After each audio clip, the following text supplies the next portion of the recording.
Hello दोस्तों, नमस्कार। स्वागत है आपका हमारे YouTube channel be good classes में।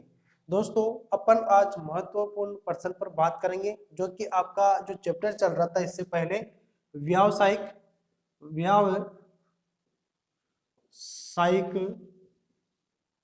सुरक्षा एवं स्वास्थ्य। ठीक है, इस चैप्टर से अपन संबंधित सारे क्वेश्चन, जितने भी क्वेश्चंस रहेंगे ना व्यावसायिक सुरक्षा एवं स्वास्थ्य से, वह टोटल क्वेश्चंस अपन इस क्लास में करेंगे। तो इस क्लास को आप अंतिम तक जरूर देखिएगा, आपको बहुत फायदा होगा इस क्लास से। ठीक है, व्यावसायिक सुरक्षा से संबंधित जितने भी क्वेश्चंस रहेंगे वह टोटल क्वेश्चंस अपन इस क्लास में कंप्लीट कर लेंगे। ठीक है, तो पहला ही क्वेश्चन आपके स्क्रीन पर है, तो समझिए आपका पहला क्वेश्चन कैसा है। आप देखिए ध्यान से, इस सुरक्षा चिन्ह का आपको नाम बताना है। तो दोस्तों ऑप्शन दिए गए हैं साथ ही, तो साथ ही ऑप्शन है चेतावनी चिन्ह है, आवश्यक चिन्ह है, निषेधात्मक चिन्ह है और सूचनात्मक चिन्ह है। तो दोस्तों यहाँ पर आपका डी ऑप्शन है ना, वह आपका सही आंसर होगा, जो कि है सूचनात्मक चिन्ह है। अब आते हैं अपन दूसरे नंबर के क्वेश्चन पर। दूसरा क्वेश्चन जो है वह है अग्नि का समन क्या है। यहाँ पर अग्नि का समन पूछा है। अग्नि का समन मतलब यह होता है कि आग को बुझाने वाला कौन है। ठीक है, आग को बुझाने वाला यहाँ पर है क्या। तो दोस्तों अग्नि में ईंधन मिलाना, तो आप अग्नि में अगर और ज्यादा ईंधन मिलाओगे तो क्या आग बुझा पाओगे, तो यह ऑप्शन तो आपका सही नहीं रहेगा। अगला जो है अग्नि से ईंधन अलग करना, तो अग्नि से ईंधन अलग करना, जैसे कि मान लीजिए कोई पेट्रोल है, उसमें आग लगी हुई है, तो क्या आप पेट्रोल को अलग कर सकते हैं। जिस पेट्रोल में आग लगी हुई है उसको अपन अलग कर सकते हैं क्या, तो नहीं कर सकते। यानी कि बी ऑप्शन भी अपना सही आंसर नहीं रहेगा। सी ऑप्शन जो दिया है जल का उपयोग करके तापमान अलग करना, जल से आप आग बुझा सकते हैं, लेकिन सभी प्रकार की आग आप जल से नहीं बुझा सकते, तो यह भी ऑप्शन यहाँ पर सही नहीं रहेगा। डी ऑप्शन जो है ना, वह है अग्नि को ऑक्सीजन की आपूर्ति से अलग करना। ऑक्सीजन की आपूर्ति से अलग करना यानी कि जो ऑक्सीजन होती है उसको आपको वहां पर रोकना, वहां तक ऑक्सीजन को नहीं पहुंचने देना, यह आपका ऑप्शन सही रहेगा। यानी कि डी ऑप्शन यहाँ पर कंप्लीटली दूसरे क्वेश्चन का आंसर सही रहेगा। आगे तीसरा क्वेश्चन है, निम्न में से भौतिक हानि क्या है। दोस्तों भौतिक हानियां तो यहाँ पर दी है, जिसमें से कौन सी भौतिक हानि है, तो धूम्रपान, कंपन, क्षरण, रेडियो सक्रियता। तो दोस्तों बी ऑप्शन कंप्लीटली सही आंसर रहेगा, कंपन, यह आपका कंप्लीटली सही आंसर रहेगा। अगला जो क्वेश्चन है, निम्न में से अग्निरोधक को उपयोग करने का सही क्रम क्या है। अग्निरोधक का मतलब अग्निशामक यंत्र जो आते हैं एक्सटिंग्विशर, तो उनको सही से उपयोग करने का प्रक्रिया क्या है, सही से किस प्रकार से अपन उसको उपयोग करना चाहिए क्रम वाइज। ठीक है, तो देखिए यहाँ पर ऑप्शन जो ए है ना, वही आपका कंप्लीटली सही आंसर रहेगा, जो कि खींचना। पहले अपन क्या करेंगे, पाइप जो है ना उसको खींचेंगे, उसके बाद में निशाना लगाएंगे पाइप के द्वारा, फिर उसका जो लीवर होता है, बटन स्विच है ना, उसको दबाएंगे, फिर उसके बाद में घुमाना, यानी कि उस पाइप को घुमाएंगे जिधर जिधर आग होगी। यानी कि खींचना, निशाना लगाना, दबाना और घुमाना, ये ए ऑप्शन आपका कंप्लीटली सही आंसर। अगला है 5S। 5S दिया गया है यहाँ पर, 5S दिया गया है। 5S का मतलब होता है स्टेप, एस का मतलब होता है स्टेप, स्टेप होता है इसका मतलब, और 5 यानी कि 5, 5 स्टेप होती है।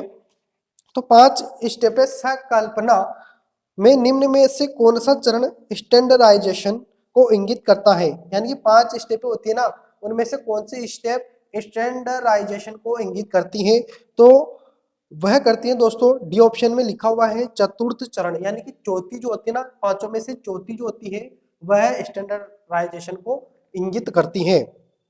अगला क्वेश्चन है अपना 6 नंबर क्वेश्चन, जो कि है इस सड़क सुरक्षा चिन्ह का नाम क्या है। यहाँ पर सड़क सुरक्षा चिन्ह दिया गया है, इसका नाम क्या है। यहाँ पर नाम पूछा है, तो ए ऑप्शन आपका कंप्लीटली यहाँ पर सही आंसर रहेगा, आवश्यक चिन्ह है। ठीक है दोस्तों, बी ऑप्शन में जो दिया है ना सचेतक, इसको आप इंग्लिश में बोलेंगे काउंटनरी, और इसको आप एक और नाम देंगे जो है वार्निंग।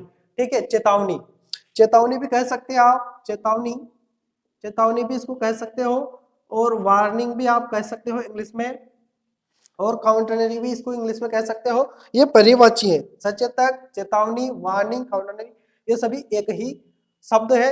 यहाँ पर आप कंफ्यूज मत होना, वहां पर चेतावनी भी दे सकता है और वार्निंग भी दे सकता है, सचेतक भी दे सकता है। यहाँ पर छठे क्वेश्चन का आपका ए ऑप्शन कंप्लीटली सही आंसर रहेगा। अगला जो क्वेश्चन है वह है मूल श्रेणी में सचेतक, सचेतक यानी कि वार्निंग चिन्ह के पश्चिम भाग का रंग क्या होगा? पश्चिम भाग का रंग यहाँ पर पूछा गया है, यानी कि सचेतक का जो चिन्ह होता है ना वह त्रिभुजाकार होता है। मैंने पहले भी बताया था आपको, जिसका जो पृष्ठ होता है ना पीछे वाला, ये किस कलर का होता है? तो यह पीले कलर का होता है। पीला इसका क्या होता है? रंग होता है, पीला रंग। ठीक है, वैसे आपको चित्र दिख रहा होगा, तो सी ऑप्शन यहाँ पर कंप्लीटली आपका सही आंसर रहेगा। अगला क्वेश्चन पर आते हैं, जो कि है विद्युत उपकरण में लगी अग्नि हेतु कौन सा अग्निशामक प्रयोग किया जाता है? ए ऑप्शन कंप्लीटली सही आंसर है, हेलोन। अगला क्वेश्चन है अपशिष्ट निपटान विधि कौन सी है? अपशिष्ट निपटान विधि कौन सी है जो गर्मी पैदा करती है? अपशिष्ट निपटान विधि कौन सी है जो गर्मी पैदा करती है? तो वह है भस्मीकरण। भस्मीकरण यानी कि सी ऑप्शन जिसमें लिखा हुआ है भस्मीकरण, यह कंप्लीटली आपका सही आंसर है। अगला क्वेश्चन है धुएं से सुरक्षा के लिए किस व्यक्तिगत सुरक्षा उपकरण यानी कि पीपीई का उपयोग किया जाता है? दोस्तों इसके लिए मैंने अलग से एक वीडियो अपलोड किया है, ठीक है, आई बटन पर उसका लिंक दिया गया होगा, तो वहां से आप देख सकते हैं, नहीं तो डिस्क्रिप्शन में भी लिंक दिए गए हैं, वहां से आप देख सकते हैं पीपीई किट क्या होता है, इसका पूरा नाम हिंदी और अंग्रेजी में क्या होता है। ठीक है, तो इसका जो का उपयोग किया जाता है, तो दोस्तों धुएं के सुरक्षा के लिए जो पीपीई किट का उपयोग किया जाता है वो नाक कवच होता है, मास्क, जिसको अपन मास्क बोलते हैं, ताकि धुआं अपने नाक के द्वारा फेफड़ों में ना पहुंचे और अपन को हानि ना पहुंचे। ठीक है, अगला क्वेश्चन है BIS का पूर्ण रूप क्या है? बहुत ही सिंपल सा क्वेश्चन, और सिंपल के साथ मोस्ट इंपोर्टेंट क्वेश्चन से ये तो पूछ ही जाता है। ठीक है, तो इसको याद करना। इसका जो पूरा नाम होता है वह है bureau of Indian standard. Bureau of Indian standard इसका आंसर होगा। बहुत ही सिंपल सा लेकिन बहुत मोस्ट इंपोर्टेंट क्वेश्चन है। क्वेश्चन है दोस्तों आपका, जो कि है भारी भार उठाने और स्थानांतरित करने के लिए किस पद्धति का उपयोग किया जाता है? भारी भार को उठाने के लिए किस पद्धति का उपयोग किया जाता है? तो भारी भार को उठाने के लिए क्रेन और स्लिंग, बी ऑप्शन जिसमें लिखा है क्रेन और स्लिंग, उसको उसका प्रयोग किया जाता है। देखिए किसी भी भारी भार को उठाने के लिए अपन को क्रेन का प्रयोग किया जाता है, बहुत ही सिंपल सा आंसर है, तो यहाँ पर बी ऑप्शन कंप्लीटली सही आंसर रहेगा। अगला क्वेश्चन है आग बुझाने में स्टार्विंग क्या है? आग बुझाने में कौन सा स्टार्विंग है? तो जल का उपयोग करके तापमान अलग करना। जल का उपयोग करके आप क्या करोगे? तापमान को अलग करेंगे। सी ऑप्शन कंप्लीटली सही आंसर रहेगा। अगला क्वेश्चन है 14 नंबर, जो कि है पीपीई का नाम क्या है? यहाँ पर पीपीई का नाम पूछा है, तो इस पीपीई का नाम यहाँ पर पूछा है ना, तो इसका पीपीई का जो नाम रहेगा वह है हाथ स्क्रीन। देखिए यहाँ पर जो चित्र दिया गया ना, इसका नाम है पीपीई कहते हैं अपन, जितने भी अपने शरीर के लिए सुरक्षा उपकरण होते हैं उनको पीपीई कहते हैं, जिसको पूरा नाम पर्सनल प्रोटेक्टिव इक्विपमेंट होता है। ठीक है, व्यक्तिगत रक्षक उपकरण इसको हिंदी में कहते हैं। तो इसमें यहाँ पर जो चित्र दिया गया ना, इसका नाम क्या है? तो यह है आपका हाथ स्क्रीन। डी ऑप्शन कंप्लीटली सही आंसर होगा। अगला क्वेश्चन है, जो कि अपशिष्ट निपटान विधि कौन सी है जो बहुत सारी ऊर्जा बचाती है? दोस्तों आपने 9वें क्वेश्चन को पढ़ा था, उसमें भी आया था इसी प्रकार से कि अपशिष्ट निपटान विधि क्या है। ठीक है, जिसका आंसर था, जिसमें अपशिष्ट निपटान विधि कौन सी है, जिसमें लिखा हुआ था कि जो गर्मी पैदा करती है, यानी कि जो गर्मी पैदा करती है, जो गर्मी पैदा करती है ना, वह तो होती है भस्मीकरण। ठीक है, यहाँ अपशिष्ट निपटान विधि कौन सी है जो गर्मी पैदा करती है? वह है भस्मीकरण, और उसका 9वें का क्वेश्चन का आंसर था भस्मीकरण। ठीक है, लेकिन यहाँ पर एक और क्वेश्चन उसी से संबंधित पूछा गया है, अपशिष्ट निपटान विधि कौन सी है जो कि क्या करती है? जो बहुत सारी ऊर्जा बचाती है, जो बहुत सारी ऊर्जा बचाती है। ठीक है, बहुत सारी ऊर्जा बचाती है, वह होती है आपकी पुनः चक्रण। पुनः चक्रण यानी कि आपको यहाँ पर याद रखना है कि जो बहुत सारी ऊर्जा बचाती है वह अपशिष्ट निपटान विधि है, पुनः चक्रण, और जो गर्मी पैदा करती है वह है भस्मीकरण। ठीक है, तो यहाँ पर आप कंफ्यूज मत होना, यहाँ पर आप इस प्रकार से समझ के पीछे वाली लाइनों को जरूर पढ़ के आना, फिर ही उत्तर देना। ठीक है, अगला क्वेश्चन है किस प्रकार की कृत्रिम श्वास विधि का प्रयोग उस पीड़ित के लिए करते हैं जिसकी छाती और चोट पर पेट पर चोट हो? पेट पर और छाती यानी कि सामने से अगर चोट है, छाती और पेट पर चोट है, तो उसके लिए श्वास की जो कृत्रिम विधि है उसमें से कौन सी अपन विधि अपनाएंगे? सेपर, यहाँ पर ऑप्शन दिए गए हैं कि जो कि है सेपर विधि, मुंह से मुंह विधि, मुंह से नाक विधि, या नेल्सन की भुजा ऊपर पीछे दबाव विधि। तो डी ऑप्शन कंप्लीटली सही आंसर रहेगा, नेल्सन की भुजा ऊपर पीछे दबाव विधि। अगला जो क्वेश्चन है जो कि है किस प्रकार के व्यावसायिक स्वास्थ्य खतरे के कारण संक्रमण हो सकता है? तो जैविक नुकसान, बी ऑप्शन कंप्लीटली सही आंसर रहेगा। अगला क्वेश्चन है दिल के दौरे से पीड़ित व्यक्ति को आप कैसे पहचानेंगे? तो दोस्तों दिल के दौरे से पीड़ित व्यक्ति को अपन इस प्रकार से पहचानेंगे, डी ऑप्शन में लिखा हुआ है, देखिए पढ़िए। होठों के चारों ओर नीला रंग हो जाएगा, होठों के चारों ओर, होठों के चारों ओर जब नीला रंग पड़ जाता है तो अपन अनुमान लगा सकते हैं कि इसके दिल का दौरा पड़ा है। ठीक है, यह आप ध्यान रखना। आगे जो क्वेश्चन है वह है इस सुरक्षा चिन्ह का नाम क्या है? सूचनात्मक। ठीक है, अगला क्वेश्चन है पीड़ित के रक्त के बहाव को रोकने के लिए क्या प्राथमिक चिकित्सा उपलब्ध कराई जाती है? तो दोस्तों यहाँ पर आप मलहम लगाना, यानी कि पीड़ित के रक्त बहाव, यानी कि अगर पीड़ित के चोट लग गई है और रक्त बह रहा है, खून बह रहा है, तो आप कौन सा प्राथमिक उपचार करेंगे घर पर? तो आप मलहम लगाओगे, ए ऑप्शन में लिखा है मलहम लगाओगे। तो क्या मलहम लगाने से क्या जो खून बह रहा है वह रुक जाएगा? नहीं रुकेगा। ठीक है, तो यह ए ऑप्शन कंप्लीटली सही आंसर नहीं रहेगा। आगे जो ऑप्शन है वह है चोट लगे हुए भाग को ऊपर रखना, यानी कि जहां पर चोट लगी है, मान लीजिए हाथ पर चोट लगी है, तो क्या उसको ऊपर रखेंगे तो भी खून बहेगा? तो यह भी सही से आप प्राथमिक उपचार नहीं रहेगा। अगला जो क्वेश्चन है सॉरी सी ऑप्शन है चोट लगे हुए भाग को ड्रेसिंग करना, उसको साफ करोगे, साफ तो कर लोगे लेकिन फिर भी क्या रहेगा, खून तो बहेगा। यह प्राथमिक उपचार है लेकिन ये सटीक उपचार नहीं है उस सिचुएशन के लिए कि खून बह रहा है तब अपन को करना क्या है। डी ऑप्शन देखिए, डी ऑप्शन है चोट लगे भाग पर दबाव डालना। तो जहां पर अपने चोट लगी हुई है और जहां से खून निकल रहा है उस भाग को अपन क्या कर लेंगे, दबा लेंगे, हाथ से दबा देंगे ताकि खून बाहर न निकल पाए, और तब तक डॉक्टर आ जाए तो वह उसका क्या कर ले, मतलब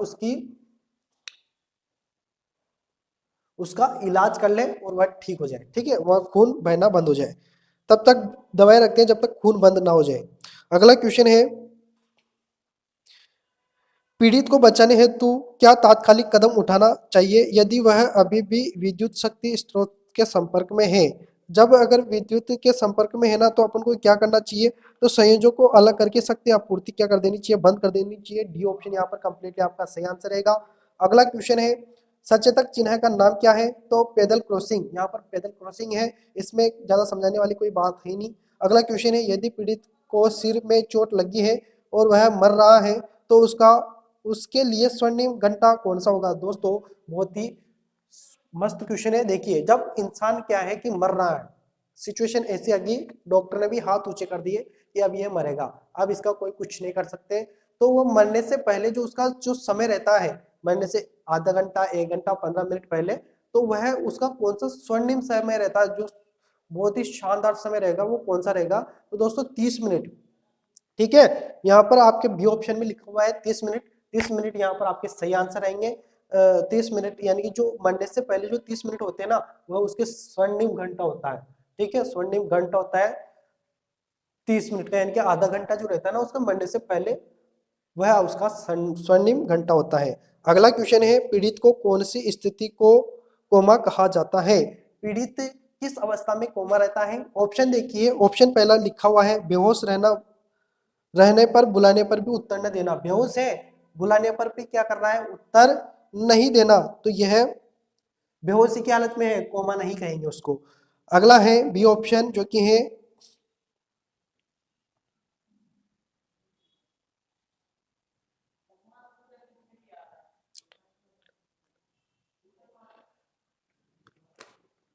बी ऑप्शन जो है ना वह है होश में रहना पर बुलाने पर उत्तर न देना। होश में का मतलब ये होता है कि वह देख रहा है, सब कुछ हिल रहा है, चल रहा है, लेकिन वह उत्तर नहीं दे रहा, तो इसको कोमा कहेंगे, इसको भी कोमा नहीं कह सकते। सी ऑप्शन है सांस लेने पर बुलाने पर उत्तर न देना। सांस लेने पर, सांस ले रहा है और बुलाने पर भी उत्तर नहीं दे रहा लेकिन हिल रहा है, ठीक है, हिल रहा है, डुल रहा है, तो उसको भी क्या कहेंगे, अपन कोमा नहीं कह सकते। वह क्या है, डी ऑप्शन आपका यहाँ पर सही आंसर रहेगा। जो देखिए पढ़िए, पूरी तरह संवेदनहीन होकर लेटे रहना एवं बुलाने पर भी उत्तर न देना, यानी कि डी ऑप्शन आपका कंप्लीटली सही आंसर रहेगा। दोस्तों जब कोमा आता है ना तो अपन पूरी तरीके से बिल्कुल ऐसे हो जाता है जैसे मृत तरीके के, बस उसका हार्ट हृदय धड़कता रहता है और वह सांस लेता रहता है, बस नॉर्मल। ठीक है, वो और कुछ भी नहीं करेगा, ना तो किधर देखेगा, ना कुछ भी नहीं करेगा, ना आंख पलकाएगा, बस नॉर्मल एक जैसे कि मृत है, बिल्कुल इस प्रकार से बस उसकी सांसें चलेगी। ठीक है, और एक हृदय चलेगा, बस यह उसका सिस्टम चलता रहता है, वो कोमा कहलाता है। बाकी अपने जो क्वेश्चंस थे व्यावसायिक सुरक्षा एवं स्वास्थ्य से, टोटल क्वेश्चंस जो मोस्ट इंपोर्टेंट थे वह मैंने कंप्लीट करवा दिए हैं। ठीक है, कैसी लगी क्लास अच्छी लगी हो तो लाइक कीजिएगा और अपने मित्रों को शेयर जरूर कीजिएगा। दोस्तों कमेंट किया करें, जो भी आपकी कोई समस्या हो आईटीआई से संबंधित तो उसको आप कमेंट में लिखिए, क्लास कैसी लगी वो भी आप कमेंट में लिखा करें। आपकी कोई आप सलाह देना चाहते हो तो कमेंट में लिखा करें। ठीक है, तो दोस्तों मिलते हैं नेक्स्ट क्लास में, जिसमें अपना दूसरा चैप्टर चलेगा जो कि क्लास 6 रहेगी, लेकिन चैप्टर कौन सा रहेगा अगला। ठीक है, मिलते हैं नेक्स्ट क्लास में, तब तक के लिए धन्यवाद। जय हिंद।